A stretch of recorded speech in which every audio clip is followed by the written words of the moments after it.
கர்த்தருடைய பரிசுத்தம் உள்ள நாமத்துக்கு ஸ்தோத்திரம். 4ஆம் தேதி நைட்டு நான் ஜெபம் பண்ணியிருந்தேன் 9 மணிக்கு ப்ரேயரில். வெளியே எங்கன்னா போயிட்டா அந்த 9 மணி பண்ணுறதில்ல. வீட்டில் இருந்தால் கண்டினியூ அந்த 9 மணி ஜெபம் நடக்கும். அந்த ஜெப நேரத்தில் ஜெபம் பண்ணியிருந்தேன். நான் ஒரு கருத்த உருவம் எனக்கு மேலே நின்றுச்சு. ஜெபம் பண்ணவே முடியல. நான் கீழே விழுந்துட்டேன், மேற்கொள்ள முடியல ஜெபத்தை. அதுக்கப்புறம் மறுபடியும் எழுந்து நின்று ஜெபம் பண்ணேன். எழுந்து நின்று ஜெபம் பண்ணாக்கா அந்த கருத்து உருவம் எனக்கு மேலே ரொம்ப உயரமாக நின்றுச்சு. அப்போ திடீர்னு இப்படி வந்துச்சு, என்னான்னு தெரியலையேன்னு சொல்லிட்டு நான் எழுந்து நின்று ஜெபம் பண்ணும்போது பாஸ்டர் வந்து எங்கள் பொண்ணு வீட்டு வாசலில் போய்ட்டு நின்னார்.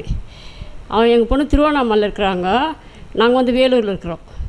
ஜெப நேரத்தில் பாஸ்டர் இவங்க வீட்டு வாசலில் போய் நின்னார். ஏற்கனவே பாஸ்டர் இதுக்கு சொல்லியிருக்கிறாரு, வீட்டில் வந்து மரணம் இருக்குதுன்னு சொல்லி. இதுக்கு தெரியல அப்படின்னா என்னான்னு. நான் டெய்லியுமே அது ஜெபத்தில் வச்சு ஜெபிப்பேன்.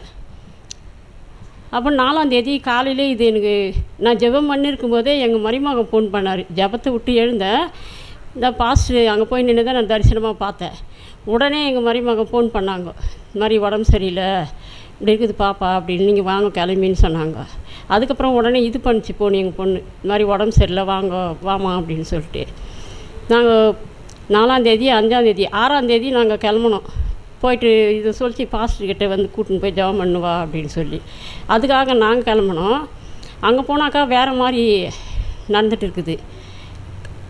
5ஆம் தேதி வந்து 6ஆம் தேதி ஸ்கூல் கிட்டுன்னு போனது இது சேர்க்குறதுக்கு. ஸ்கூலுக்கு போனாக்கா ஸ்கூலில் போயிட்டு விட்டுட்டு இது வந்துட்டு இருக்குது. குழந்த வந்து நடந்தே ஒரு 6 ஊர் தாண்டி போயிட்டுருக்குது. அதான் ஞாபகம் இல்லாமல் 1ஆம் தேதியிலேருந்தே இதுக்கு பிசாசின் தொந்தரவு, ஞாபக சக்தி இல்லை, எது பார்த்தாலும் அழுகுது, வேறு பாஷை பேசுது. அப்போ இது நேராக போயிட்டுருக்குது. ஃபஸ்ட்டு ஒரு பஸ்ஸுக்கு நாங்கள் பார்த்தோம்.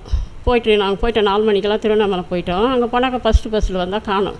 ஸ்பெஷல் கிளாஸ் வைக்கிறாங்கன்னு சொல்லிட்டு செகண்ட் பஸ்ஸில் பார்த்தா அதில் இல்லை. அதுக்கப்புறம் உடனடியாக பாஸ்டருக்கு ஃபோன் பண்ணோம். பாஸ்டர் இந்த மாதிரி பாப்பா 14 வயசு தான் ஆகுதுங்க, ஸ்கூல் போச்சு இன்னும் வரல அப்படின்னு சொல்லி. அவர் பாஸ்டர் சொன்னார், கம்ப்ளைண்ட் கொடுத்தீங்களா அப்படின்னாரு. இல்லை பாஸ்டர் இப்போ தான் அது நடந்துச்சு, 2 பஸ்ஸு பார்த்துட்டு உங்களுக்கு கால் பண்ணோம் அப்படின்னு சொன்னோம். அதுக்கப்புறம் அன்றைக்கி நைட்டெல்லாம் பார்த்தோம், குழந்தை இல்லை வீட்டில். நைட்டு ஃபுல்லாகவும் பார்த்தோம். பாஸ்டருக்கு ஃபோன் பண்ணி இந்த மாதிரி சொன்னோம், குழந்தை இல்லை பாஸ்டர், எங்கன்னா போயிருக்குதா, ஃபோன் இருக்குதான்னு கேட்டார். ஃபோனும் இல்லை பாஸ்டர் அது கையில் அப்படின்னா. அப்புறம் நீங்கள் எங்கே இருக்கிறீங்க, நாங்கள் திருவண்ணாமலை இருக்கிறோம், ப்ரேயருக்கு வரலையான்னு கேட்டார். ப்ரேயருக்கு வரத்துக்கு தான் பாஸ்டர் நாங்கள் போனோம், அங்கே போனால் குழந்தை இல்லை அப்படின்னு சொன்னோம். அதுக்கப்புறம் தான் ஒரு 6 ஊர் தாண்டி ஒரு கிணத்துல போயிட்டு குழந்தை விழுந்துட்டுருக்குது. அது நினைவில்லாமல் போயிட்டு விழுந்துட்டுருக்குது. பிசாசு தொந்தரனால போயிட்டு அது போய் கிணத்துல இறங்கிட்டு இருக்குது. அந்த கிணறு வந்து பெரிய கிணறு. அங்கே வந்து அது எப்படி சொல்கிறதில்ல, கவர்னருங்க வசிக்கிற இடம், விவசாயம் நிறைந்த இடம் அது. அந்த இடத்துல போயிட்டு பெரிய கிணறு ஃபுல்லாகவே தண்ணி இருக்குது. அந்த கிணத்துல தரை வெள்ளமே இருக்குது தண்ணி அந்த கிணறு. இது குழந்தை போயிட்டு அங்கே விழுந்துட்டு அன்றைக்கி நைட்டு ஃபுல்லாக பழுப்பு மேலே உட்காந்துருக்குது. பாஸ்டருக்கு நான் சொன்னேன், இந்த மாதிரி குழந்தை இந்த மாதிரி. பாஸ்டருக்கு சொல்லும் போதே எங்களுக்கு அது கொஞ்சம் கிளியர், அது ப்ரெஷர் இல்லை எங்களுக்கு. ஏன்னா பாஸ்டர் அது பொறுப்பேற்றுக்குவாருன்னு சொல்லிட்டு நாங்கள் அப்படி எங்களுக்கு விசுவாசம்.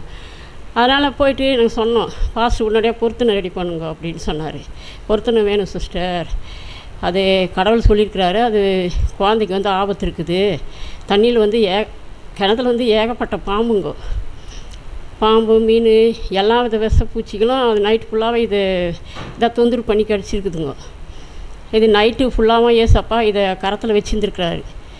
இது நைட்டு ஃபுல்லாகவும் ஏசப்பா தான் கூட்டின்னு வந்துருக்குது. அப்படியே கரத்தில் வச்சுக்கிறாரு. ஒரு ட்ராப் தண்ணி கூட இல்லை. எங்களுக்கு எதுவுமே தெரியாது. பாஸ்டர் போன மாதம் செய்தியில் சொன்ன பேருக்கு தான் தெரியும் அங்கே என்ன நடந்துச்சு, கிணத்துல என்ன நடந்துச்சு, அங்கே எப்படி குழந்தை இருந்துச்சுன்னு எங்களுக்கு நைட்டு தான் தெரியும். காலையில் ஒரு 8-9 மணி இருக்கும். நாங்கள் தான் ரெடி பண்ணியிருக்கிறதுக்குள்ளே தெரிஞ்சிச்சு. நாங்கள் அதுக்கு சம்மதம் பண்ணி இது பண்ணோம். அந்த நேரத்துலேயே குழந்தை கிணத்துல இருக்கிறது அப்போ தான் எங்களுக்கு தெரிஞ்சிச்சு. மறுநாள் தான் தெரிஞ்சிச்சு. ஒரு நைட்டு ஃபுல்லாக அது கிணத்துல இருந்துச்சு. அந்த இடத்துல வந்து கடவுள் அப்படி கரத்தில் பிடிச்சி அந்த நைட்டு ஃபுல்லாகவும் அதை பாதுகாத்து வச்சுருக்கிறாரு. சார் ஆண்டவருக்கு ஸ்தோத்திரம். அன்றைக்கி மறுநாள் நாங்கள் இது போல் 9 மணி அளவிலும் அங்கேயே இருக்கிறோம். நான் பாஸ்டருக்கு ஃபோன் பண்ணும்போது, பிரதர் சீக்கிரமாக பொருத்தனைக்கு இது பண்ணுங்க, ஆனால் விஷயம் பரவின இருக்குது சரீரத்தில் ஆனால் அந்த இரவு ஃபுல்லாக அந்த இந்த பைப்பு பிடிச்சின்னு ஏசப்பா ஏசப்பானே கத்தி நின்றுக்குது வந்து குழந்தை. அந்த ஊருக்கார் இது போல் நிலத்துக்கார் பார்த்துட்டு நான் வந்து குழந்தை கத்துற சவுண்டு இருக்குதுன்னு பார்த்து அந்த ஊரில் இருக்கிற ஜனங்கள்லாம் வந்து மணி 7-8 மணிக்கெல்லாம் குழந்தை மேலுக்கு எடுத்து ஸ்கூல் ட்ரெஸ்ஸே இருந்தது, எடுத்து வெளியே போட்டு பார்த்து காப்பாற்றி ஜிஎஸ்க்கு அனுப்பிச்சிக்கிறாங்க. அந்த டைமில் நாங்கள் பாஸ்ட்டுக்கு ஃபோன் போடும்போது இது மாதிரி சமாச்சாரம் சொல்லும்போது, பிரதர் சீக்கிரமாக உடனடியாக அந்த பொருத்தனுக்கு ஏற்பாடு பண்ணு, அதே மாதிரியும் அந்த சரீரத்தில் விஷம் பரவி நிற்குது, ஆனால் ஜலத்தால் தான் இருக்குது குழந்தைன்னார். ஜலத்தால் இருக்கும்போது எங்களுக்கு எப்படி என்ன சொல்லுவது எனக்கு தெரில. அப்போ பாஸ்ட்டுக்கு நானும் என்னுடைய சிஸ்டர்கிட்ட சொல்லும்போது இது மாதிரி சொல்லியிருக்கிறாருன்ட்டு நாங்கள் யாவொரு ரிப்போர்ட்டுக்கும் நாங்கள் இவரை தான் கேட்போம். அது காணாமல் போட்டாலும் நாங்கள் அது மாதிரி இது போல் வருத்தப்படலை, அது மாதிரி நாங்கள் வருத்தமும் படலை, அதுக்கோசரம் நாங்கள் இது படலை. ஆனால் நான் என்ன சொன்னேன், எங்கேயுமே போகல. ஆனால் பாஸ்ட் ஒரே வார்த்தை சொன்னார், திரும்ப வரும்ன்றது. அன்றைக்கி மணி ஒரு 8 மணிக்கு சொன்னார் சாயந்தரம். மறுநாள் காலையில் தண்ணியில் இருக்குது, விஷம் பரவினிக்குது, சீக்கிரமாக இது போல் இந்த பொருத்தனை செலுத்தினார். அந்த பொருத்தனை சொல்லிவிட்டு அது மேலே பட்டு பார்த்தாக்கா 9 மணி இலக்கெல்லாம் எங்களுக்கு தகவல் வந்தது, இது மாதிரி ஜிஎஸ்க்கு இது போல் அனுப்பிச்சுன்னுக்கிறாங்க, எட்டுன்னு போயிட்டு அந்த ஊர் ஜனம் சேர்த்து பார்த்துன்னு இருக்குது. அப்போ நாங்கள் போய் ஜிஎஸ்லேருந்து ஃபோன் பண்ணோம். சரி உடனடியாக நீங்கள் ஜிஎஸ்சில் பார்த்துட்டு அவங்க என்ன சொல்கிறாங்களோ பாருங்கள் பிரதர் ஆன்ட்டு அவர் சொன்ன பிறகு தான் எங்களுக்கு ஒரு முழு நம்பிக்கை, முழு பல விசுவாசத்தோடு நாங்கள் வந்து இது போல் இந்த குழந்தைக்கு எந்த ஒரு ஆபத்து இல்லை ஆனார். அந்த நைட்டு வந்து கூட கம்ப்ளைண்ட்டு கொடுன்னாரு. சரி நீங்கள் கம்ப்ளைண்ட் கொடுங்க பிரதர் பார்க்கலாம் ஆனார். நாங்கள் அது மேலே கூட எங்களுக்கு கம்ப்ளைண்ட் மேலே கூட நம்பிக்கை கிடையாது. பாஸ்ட் என்ன சொல்கிறாரோ நாங்கள் அதுக்கு தான் நாங்கள் இது போல் வந்து கீழ்ப்படுவோம். அது திரும்பவும் வரும்னாக்கா அது வந்து திரும்ப வந்து தான் ஆகும் குழந்தைன்னு நாங்கள் முழு உள்ளத்தோடு நாங்கள் விசுவாசத்தினால திரும்ப ஆண்டவர் எந்த இடத்துல இருந்தாலும் அவருக்கு தான் தெரியும், அது நம்மளுக்கு தெரியாதுன்றத நம்பிக்கையில் தான் நாங்கள் இருந்தோம். சோத்திரம் ஆண்டவர்.